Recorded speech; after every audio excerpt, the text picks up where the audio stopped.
Bueno, ni uezira badu badari buruz hitz egitera etorri naiz, aspaldiko hitzordua genuen,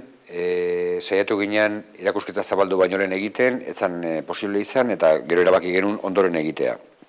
Orduan nik ekarri detena da,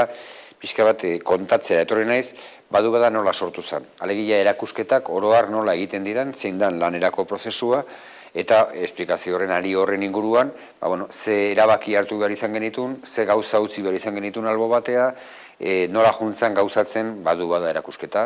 eta zertan saiatu gehan, bai formatoaren aldetik, bai edukien aldetik, eta bai tono nagusiaren aldetik, badu bada egin degunean. Gero oso interesgarria gertatu da, jendearen iritzia, hor ez da bai da jendearekin, eta jendeak, hemen gaur bildudan jendeak, badu badari buruz zeuzkan sentipenak eta iritziak. Eta gero hortik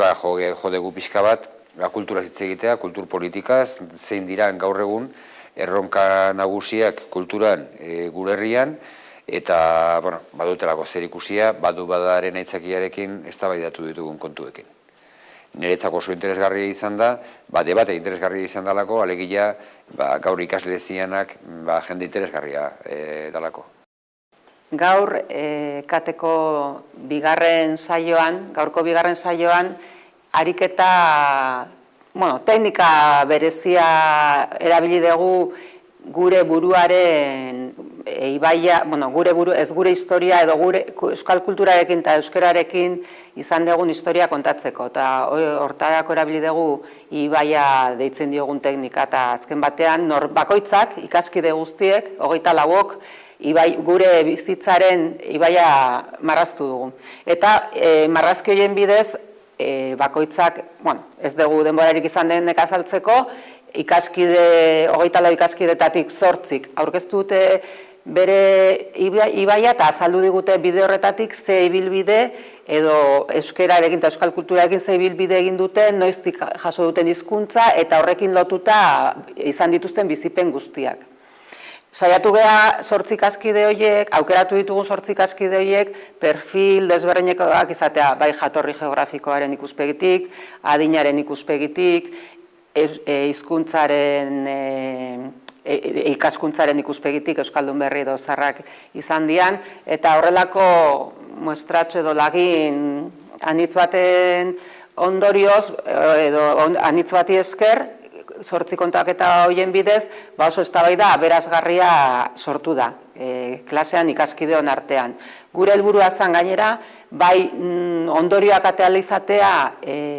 euskara eta euskal kulturarekin lotuta pertsona bakoitzak egiten dituen hautuei buruz, berak hartu dituen erabakiei buruz, eta baita ikaskideon artean, elkarren artean gehiago ezagutzea, eta ondorio bezala, konturatu geha eta ikusi dugu gure klasea bera ze aberasgarria dan ekate bezalako leku batean gauza asko ikasi ahal izateko, aberasgarria dela ikusi dugu eta gainera eztabaida ere piztu da eta egonda zentratu da asko puntu batian, nolabait ikaskideek esandako kontatutako horren ondorioz, galdera izan da, zer da euskalduna edo nolako euskaldunak izan nahi dugu, euskara ondo menperatu eta gainerako hizkuntzak komunikatzeko erabiltzea edo bestela. Eztabaida hau zergatik sortu da, hainbat euskaldun zaharrek oso berandu ikasi dutelako gaztelania eta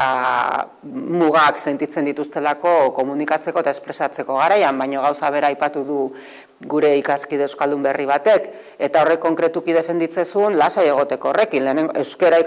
ondo menperatzea nahikoa dela eta gainerako hizkuntzak komunikatzeko erabiltzea.